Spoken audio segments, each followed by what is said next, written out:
Hey, there you go. Welcome to this week's edition of Dolphins Dive Bar.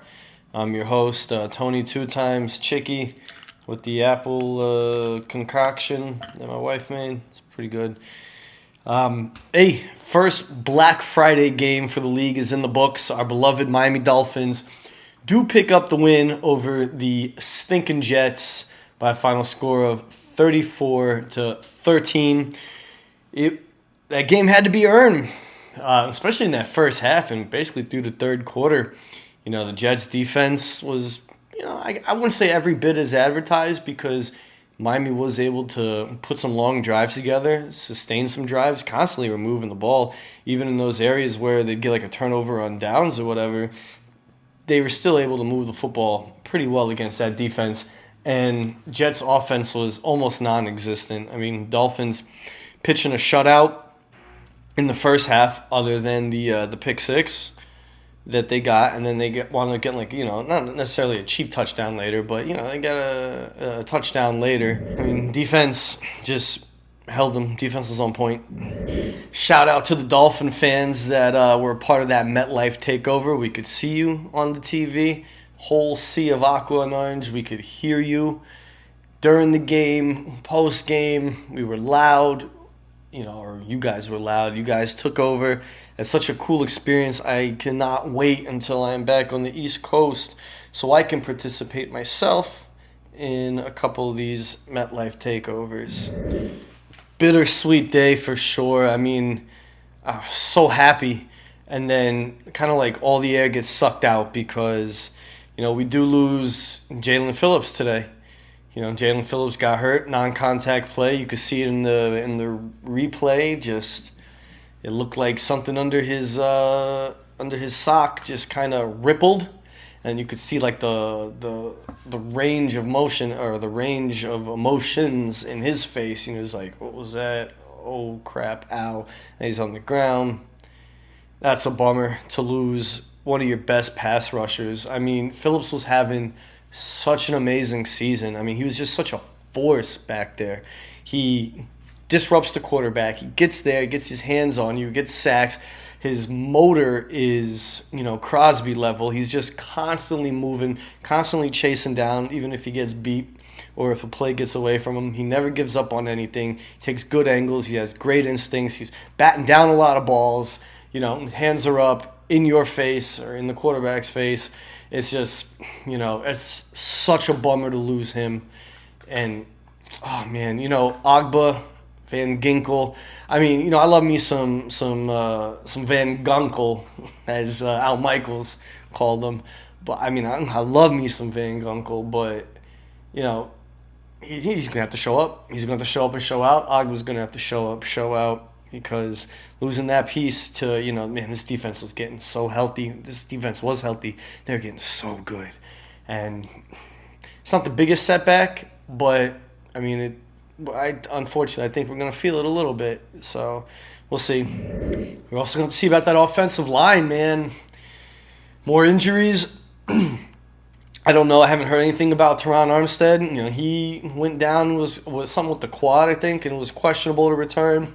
I think they lost Austin Jackson to being ejected during that little scrum that they had that left that referee, that whatever judge, with a bloody lip. And I saw Lester Cotton going into the blue tent. So already depleted offensive line that was missing two starters, got two more got banged up today. And man, if this team wants to stick with that identity of running, which they've been doing more of and actually been doing pretty good. Tua today, he also picked up a little injury. It looked like that gash that he had on his right arm, his non-throwing arm. He's gonna have to get some new tattoo work done, because that was like right where I don't know, it was just like a gash with like the white meat showing underneath it. That was interesting. But his play today, he went on that thing in the press conference last week about, how he didn't have a good game. He's not playing up to his standard. And it kind of carried over into today again as well. You can't call these things uncharacteristic throws from him because, I mean, he had 2 more interceptions today plus a fumble later in the game on a handoff. They just didn't get they just didn't get that right. And, the first interception, the pick six, it was, I mean, he sees Berrios out in the flat. I guess he's colorblind because he just doesn't see the green jersey right there. And he throws the ball so slow that it's like Berrios is like 8 yards away from him, on the side. And it's just, and gives the defender enough time to react, jump in front of it, and take it back to the house. And then on the very next drive, he throws another interception where he's trying to throw it to Hill. And Hill, I mean, the defender's wearing him. He's completely blanketed. And he tries to force it in there anyway, and it winds up getting picked off. So, Tua is good for 1 or 2 of these boneheaded throws every game, and today was just no different. And his indecisiveness, man, you got to be a little more decisive because there was a 3rd down where he decided to run, but he didn't decide. He waited too long to make that decision to run. He was waiting to the bitter end. Like, he looked like he was going to take off, maybe just to give somebody a little more time to get open, or maybe the defender will bite on his run, then he can just put an easy one over the top. But just not quick enough with that decision and being indecisive. He pulls the ball down when it's too late, and he can't get the 3 yards or so for the first down.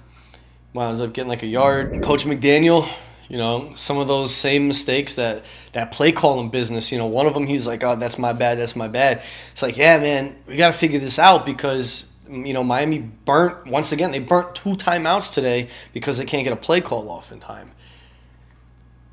That was an issue last year, and it's still an issue this year. Miami in short yardage situations, especially in the first half, were just like garbage decision making. I mean, you're such a good team, you're such an explosive offense. You get so caught up in trying to out-fool everybody that you fool yourselves. You try to outsmart everybody, you wind up fooling yourself because you get a 3rd and 1.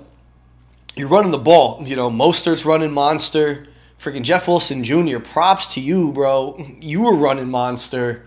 And then you get to like a 3rd and 1, and it's like you stop running. You want to like get cute and throw the football. And, there's incomplete passes and whatnot. I mean, they were allergic to running up the middle. They're not expecting that.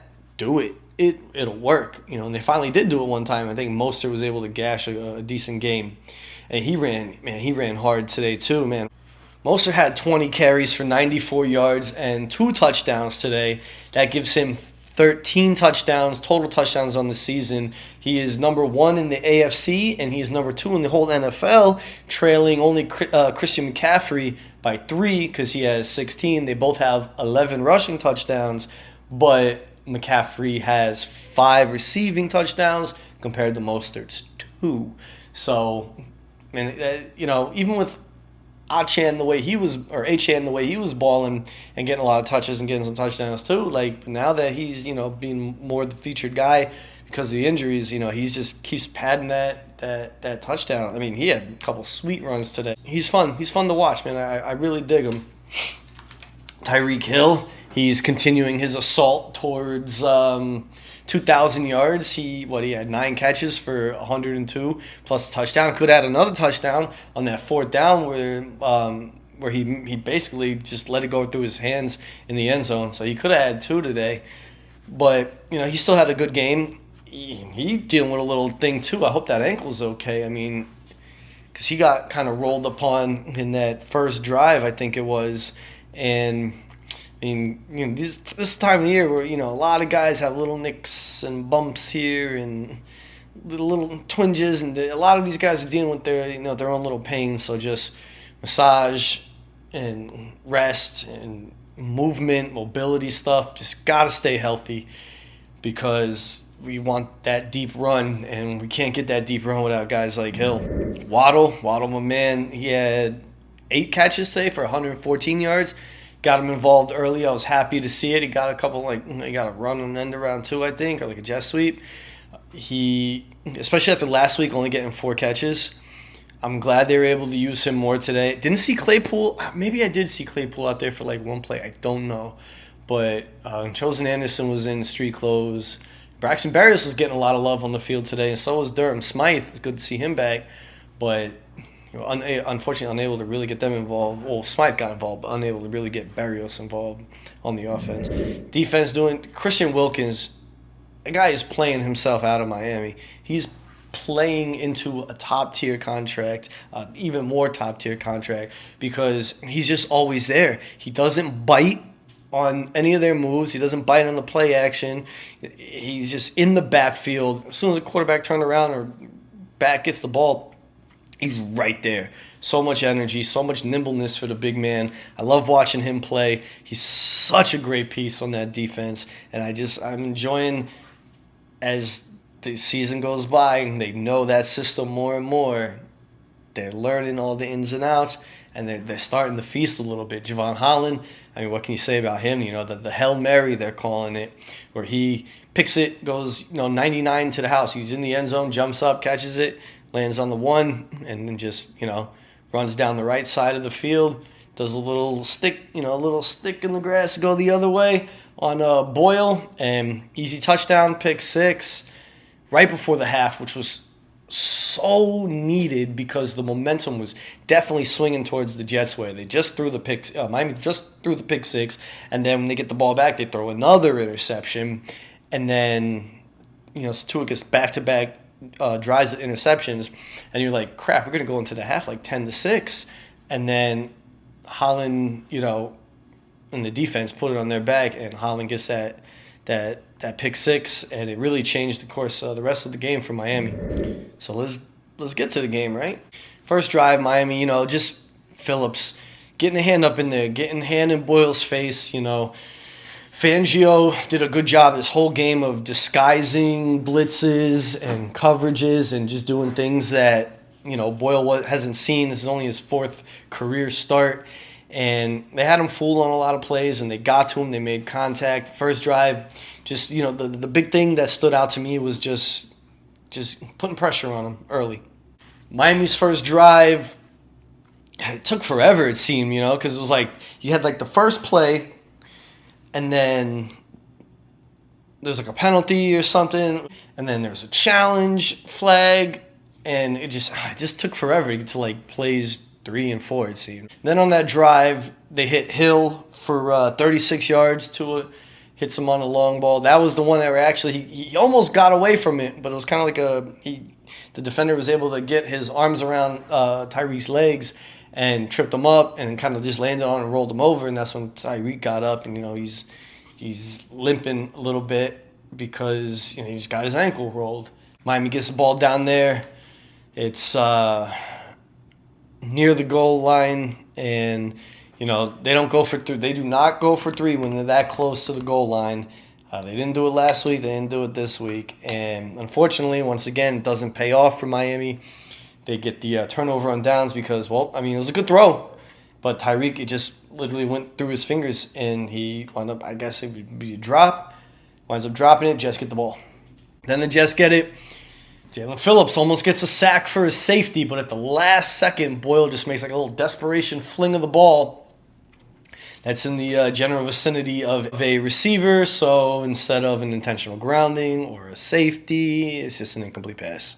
Then, Wilson starts running the ball really well on the next drive. And, they get into their bag of tricks, but it kind of stalls out, and Jason Sanders comes out, kicks a nice little field goal for Miami. We're up 3-0. That was one of the drives where, McDaniel was getting cute with the play calling in the aspect of, short yardage, and they can't pick it up. They really had a lot of trouble, it seemed, with short yardage on a lot of different drives, and that drive was definitely one of them. Miami's next drive, Waddle makes a nice little catch, and he got close to busting out, too, for a touchdown, but wound up getting tackled. That was the drive that it gets down there, and Tyreek Hill does score.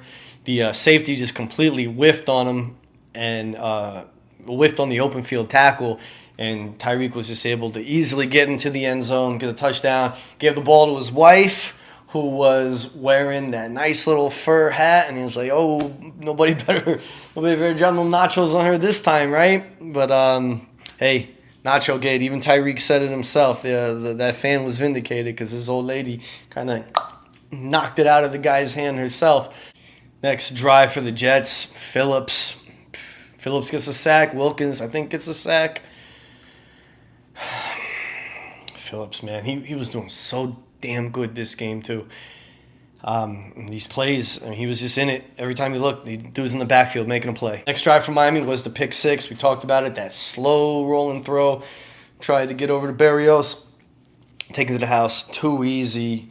But then Jets missed the extra point. So it's, 10-6. Next drive for Miami. Tua throws the pick. He's trying to throw it to Tyreek. Intercepted.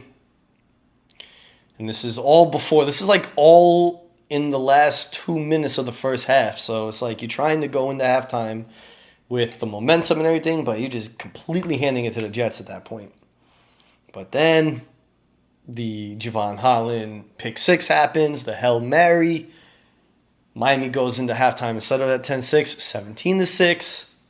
Perfect for them because you're letting a bad team stick with you by getting all these turnovers, giving them points by letting them house it. It was a good thing that we were able to swipe that momentum right back. Second half starts. Waddle makes another good catch, making some good plays. Then we get down there and it kind of stalls out. Tua gets sacked on third down. They sent the house. And he gets hit. And then Jason Sanders comes out. I think that was like the 52-yarder or the 54-yarder that he had. I mean, it was a solid kick. It was nice. And he made it. And then Miami was up 20-6. And then Wilkins, like I said, pricing himself out of Miami, just making plays in the backfield in that next drive, stopping the Jets, stopping Boyle. Miami's next drive was that long and winding drive. That drive went 15 plays, 92 yards, started at Miami's 8-yard line, and it took 9 minutes and 3 seconds off the clock. And it got saved. There was a third down play where there was a face mask on the play. Now, it should have been like the 5-yard variety. I can be objective about the game, even though it's my favorite team. And yeah, I mean, it was just it wasn't no malintent. He didn't really rock his face in one direction too hard. It was kind of just like a quick little grab and release. Should have been the 5-yard variety, but they got the personal foul. They got the 15. But either way, it saves Miami, allows the drive to continue because they get the first down, which leads to the Mostert touchdown run. Right. Then Miami's up 27-6. Now comes the drive. Jets, they're desperate. Obviously, they're losing big at that point. So third down comes around. Miami stops them, goes to fourth down. They get the conversion. Then the very next sequence, third down, they don't get it. Fourth down, short yardage. They go for it. They get the conversion. So Miami not able to get off the field.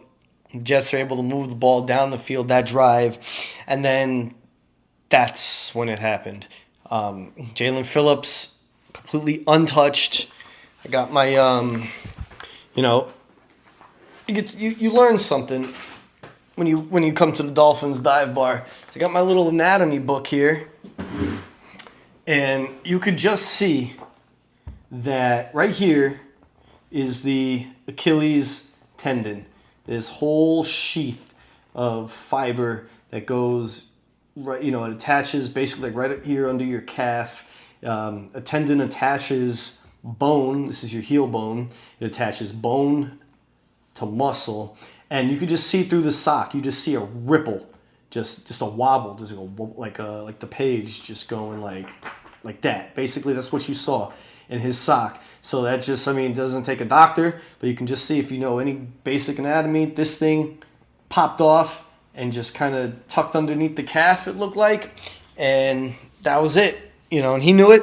He knew something was off. They had to bring the card out, and that was heartbreaking. It was really heartbreaking, and it changes the whole tone of the show. It changes the whole tone of not necessarily the season, but it sucks and it hurt. Get well soon, Jaelan. Man, we're gonna miss you. We appreciate everything that you've done leading up to this point. And your teammates are going to play their asses off for you. So, hey, a salute, buddy. But the Jets don't score on that drive. They I don't know if Miami stopped them on another fourth down. I forget. But then Miami gets the ball, and then they're running. I think it was Evans. They're running with him now. And, I mean, he's running good, but then there's just a bad – I don't know if it was supposed to be an option play or what, but Tua tries to put it into his chest, but the ball just goes straight down. And the Jet defender's just right there and is able to fall on it. So that was like 3 turnovers for Tua because he got the stat for the fumble on that play. And then the Jets are able to go down the field and they get their touchdown pass to Wilson, their only offensive touchdown of the game. Kick the field goal, kick the extra point, and then Miami's up 27-13 at that point. And then to really close it out, you got the Mostert play. He goes 34 yards on the touchdown. He gets near the goal line. He starts just running to his left a little bit, looking back, wait till somebody comes and makes contact with him, just to just take a couple more seconds off the clock. But I mean, that was nice.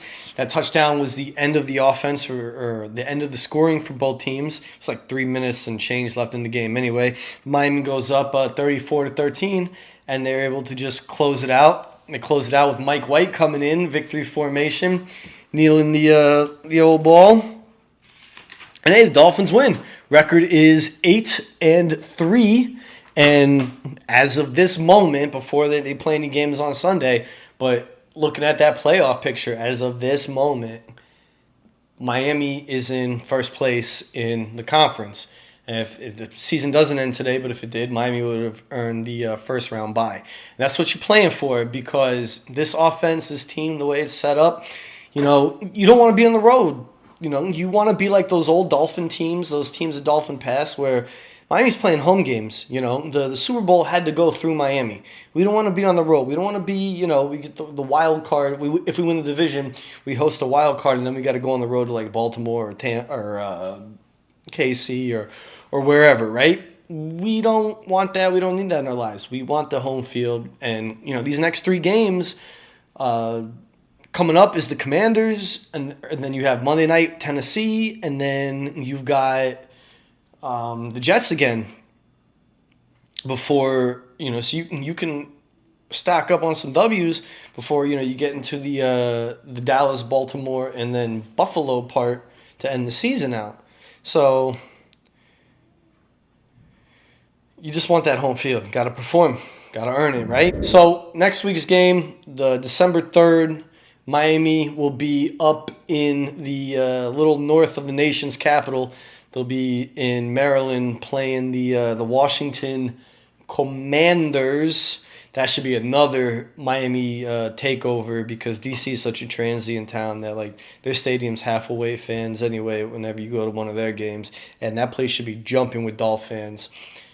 Especially because you have all those military branches that have bases over there. A lot of Floridians up there for, government work. A lot of Dolphin fans in that area. So go there, and if you can't, I think they have a Mellow Mushroom in Tyson's Corner. That was a watch party bar for the Dolphins. So yeah, just enjoy that game, and hopefully the Dolphins come back with another W. Oh, look, I'm just about done. A couple more sips left in this drink. So I'm just going to finish this one. Preface it, hey, thank you for coming to the dive bar. Thanks for hanging out. Awesome win for Miami. Beating a team that, quick drives and long drives, showing that, hey, yeah, these guys might have a great defense, but, we got a great offense, so we got a pretty damn good defense too. So it's good to see Miami get that W today. Just, goes back to Phillips. Terrible injury. Hate to see it, but Miami just has to pick up the pieces, move on, and they will move on to D.C. versus the Commanders, and we'll talk after that. I'm Tony 2 Times Chicky. Thanks for coming to the dive bar. All right.